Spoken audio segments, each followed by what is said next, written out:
Hello all, welcome to the Handspin Review Spot YouTube channel. You can click on the subscription button if you feel inclined, that really helps us out.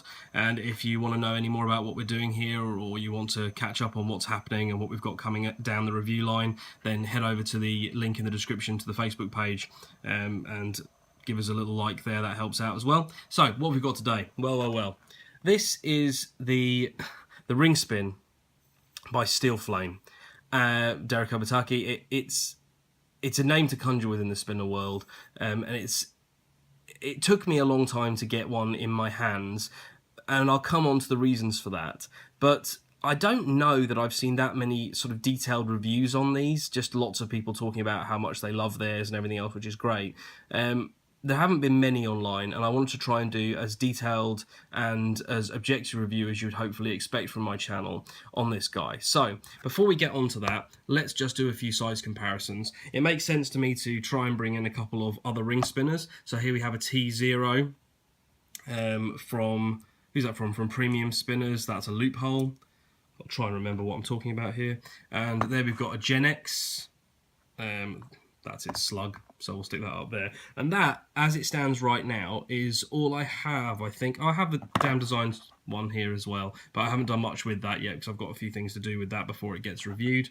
So, there you go with those. And then a couple of other size comparisons. We'll put a Turnian up there from NTO Designs. We'll put a Tri-Stubby. We'll get that out of the way and stick a mini compass in there. And we'll get that out of the way and stick a tri-cocoon in there. So there you go. That gives you an overall idea of how this scales. And before we go any further with the details on the actual design itself, and the background of it and all that sort of thing, I just want to talk very briefly about the weight. So this is quite an interesting thing with this. If I remove the Slug, and we'll get onto that, and use it as a ring spinner, as it was originally intended, I'm sure. This is 91 grams without... sorry, I lie. This is 57 grams without the Slug, which is... it's got a bit of weight about it, but not enough that certainly when ring spinning you're really going to notice. It's, yeah, it's no problem at all really. That's quite nice. Now with the Slug, you have it up, as I was getting to, 91 grams, which is pretty hefty, particularly in the relatively small footprint of this. And that, I think, is one of the reasons why some people don't particularly like it with the Slug. So, let's get on to the design. So, as I say, Derek Obataki, well known in the EDC world for doing all sorts of pretty amazing work, I have to say. Put this out pretty early on in the hand spinner world. It's kind of... I'll drop it, shall I? It's kind of based around his sort of Killbox kind of work, and if you head over to his pages and websites and all the rest of it, you can discover more about that. And it's got a really unique, strong design aesthetic, and most of his work does. In fact, all of his work has a strong design aesthetic. That's kind of what he's about.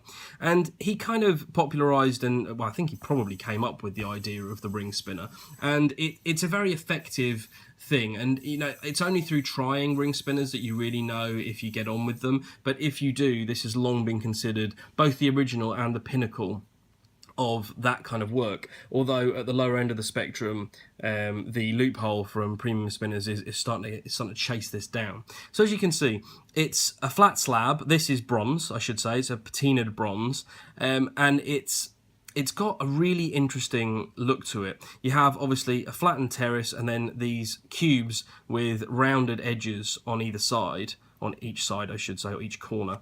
And then on the back, you can see you have all the engravings for everything that's going on. You have RingSpin USA, the Steel Flame logo, patent pending, all super cleanly done. On the top, you have some anodized blue titanium screws. Obviously, the bearing large enough for your finger to go into. This is a shielded one. You do see them without shields. And then on this particular one, this is kind of the classic original design that they did, which just yes, no around them. The idea being that as you spin it, I mean, you probably won't be able to see that on the camera. I wouldn't have thought, oh, maybe. Just basically, as you look at the side, if you catch it in the light, you, depending on what you're thinking really, you can either get it to look like a yes or look like a no. Really nice idea. They also come with honour and respect and various other things written on the side of them.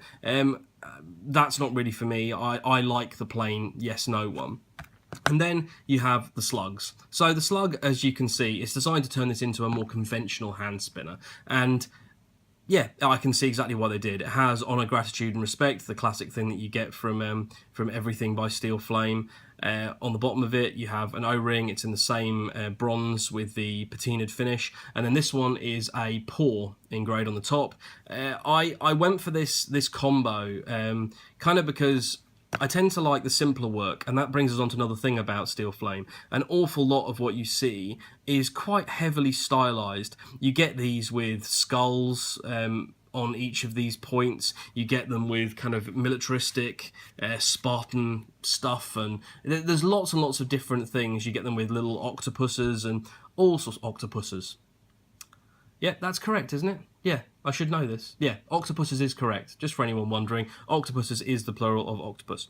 And a lot of them really aren't to my taste, to be absolutely honest. A lot of the themes, a lot of the kind of, the very sort of heavy honour, gratitude, respect, kind of patriotism, it all feels a little heavy-handed to me. Now, that's just a matter of taste. If you love all that, there's no judgment coming from here, great.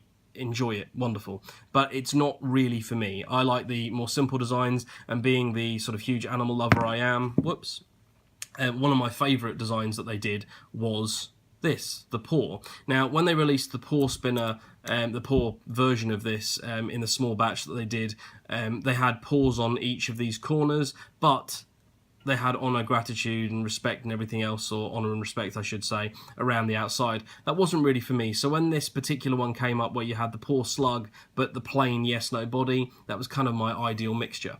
So that gives you a bit of a basic background, I suppose, on what's available in these. And certainly if you go online, you'll see some absolutely insane ones. And he does a sort of a giant version as well, which is all very, very impressive. They're very, very cool. Now, in use, one of the first things that I like about this, in terms of, I should go back to the design point of view for a second, is I love the way this is all very, very angular. But as you can see, when you get to these sections here, where you have the rounded corner of these squares, there's a lovely lip that raises smoothly up into them. It's probably hard to show on the camera, and it's hard to quite say how cool that is until you've got it in hand. But the way it flares and ridges up, the fact that it's not just a straight cut, is fantastic. And the finishing work on these is top draw. There's absolutely no question at all. You know, if you're feeling, slightly cynical about, what's the point of these, what do you get for your money, why was the secondary market so crazy for so long on these, although it's come down a lot, the finishing work really is everything everyone tells you it is. It's impeccable. It's perfect. There's no argument from that point of view.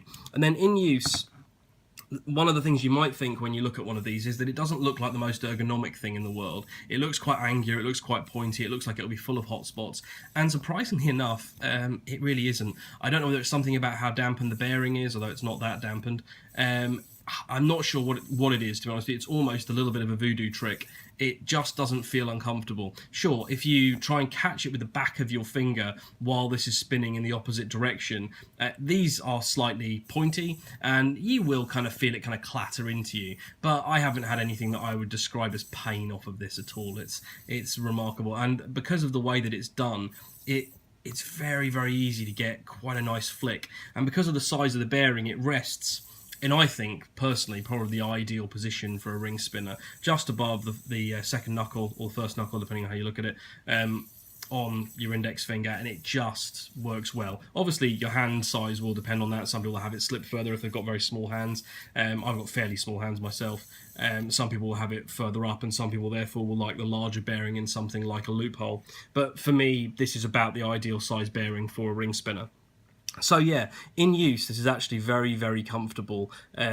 Sure, is it as comfortable as a T5 or something like that from a loophole? Probably not, but I think there's a tactility about it which to me just pushes it over the edge. I haven't tried all the loopholes by any means. I've only tried a couple of them, and there may well be one of the versions which is, even more perfect for me than this would be. But as ring spinners go, this tends to be what I reach for, and I can kind of understand why. So, bringing us on to the Slug. So, what does the Slug do? Well, as you can see, it has a rubber O-ring at the bottom, then a rubber O-ring here. This one kind of locates it on a table, stops it from sliding around, and probably dampens some of the noise. And this one is designed to kind of hold it, seat it within the bearing. So you simply slide it through. As you can see, it's obviously therefore asymmetrical. You have a chunky bit on the bottom, and you have the smaller bit on the top, depending on how you use it, and it works relatively well.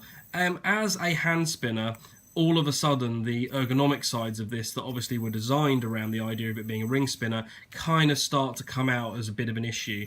As you push away from yourself, you do tend to slightly catch on certain areas, particularly this corner here tends, let me try and get that in frame, this corner here tends to kind of catch. The rubberized section here, if you're flicking, if you've got that underneath where you're actually flicking from, I don't really like the sensation I get as I sort of rub against the rubber there. I have to kind of turn it over the other way, and that feels more comfortable to me.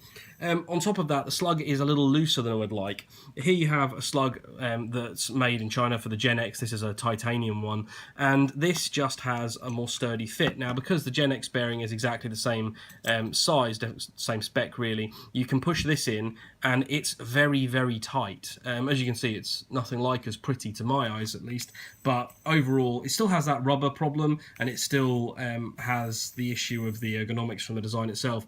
But it doesn't have one thing that does kind of bug me, which is that on a sort of powerful reverse flick, because this isn't seated that well, maybe you can see, I don't suppose you'll be able to really. Now what we actually have is the button, or the Slug is now off center to the, or the actual body of the spinner is now at an angle. So if it was like that when it was originally with the Slug in it, because of the pressure that I put on when I gave it the reverse flick, it's now tilted. It's not the end of the world, to be absolutely honest. I'm kind of making a bigger deal out of it than I probably should. But it is slightly irritating. I still quite like using this as a hand spinner with a Slug. I'm not in any way saying that it's a horrible spinner, but it's weighty, it's dense, you know, being up at 91 grams for something this small, this feels very, very weighty with the Slug in it. But overall, I think, if I'm absolutely honest, the way that these latest Slugs are being done by Premium Spinners, Alex and Co there, for the loophole, where it's actually a symmetrical button once you press it through with 2 O-rings, I think this has now surpassed the original Slug method for this. Now, you know, this has its own charm about it, no question about that, and I wouldn't be rushing to mess around with this, but if the guys at Steel Flame were to come out with something that was symmetrical and that's seated a little tighter, I think that would really take this over the edge. But even then, I think the absolute best thing to use the RingSpin for is what it was designed for, which is just to use it on a finger. And to be honest, in that capacity, this works exceptionally well. It's still great. It's still a classic of the spinner world, and now that the hype around the whole spinner scene in general, but also Steel Flame, has really dropped down, the prices have really crashed, to be honest. I mean, it was a bubble that rose to a ridiculous level, and it's now popped, and I think that's really, really good, to be honest. More people can get these in their hands. Those of us that would rather they kept their value because we've already got them, we can go hang, to be honest. It's better for the community if these are available and people can get hold of them and people can get excited about them. That's my opinion, obviously. I think overall, if you're collecting, you kind of owe it to yourself to have one of these in your collection somewhere, whatever your favourite version is. If you absolutely love them, I can see buying multiple different styles and types of them for their different aesthetic points. And if you just want to try a ring spin, for me, from what I've tried so far, and I don't claim to be an authority on ring spinners really, this one stands out to me still as the very best available. It's got a lovely blend of tactility, smoothness. It's not too noisy. There is some volume off it, but it's not too noisy. Overall, I just think it's really good. And because there's so many different versions of them, you know, if you're like myself and you don't particularly like some of the ways in which they kind of push their brand, there'll be probably one for you. So there you go, guys. That is the RingSpin from Steel Frame. It's worthy. Let's get the paw the right way around. Come on, let's sign this off properly, guys. There we go. It's a proper piece. It's a proper bit of spinner history over the last year, and it's one that you owe it to yourself to at least try out and see if you enjoy. So there you go, guys. Long one on this, but I thought it was well worth really taking the time to do. Hopefully a fairly detailed video. I hope you've liked it. Yeah, that is the Steel Flame from RingSpin. Thank you, and we'll catch you in the next video. Take care. Bye-bye.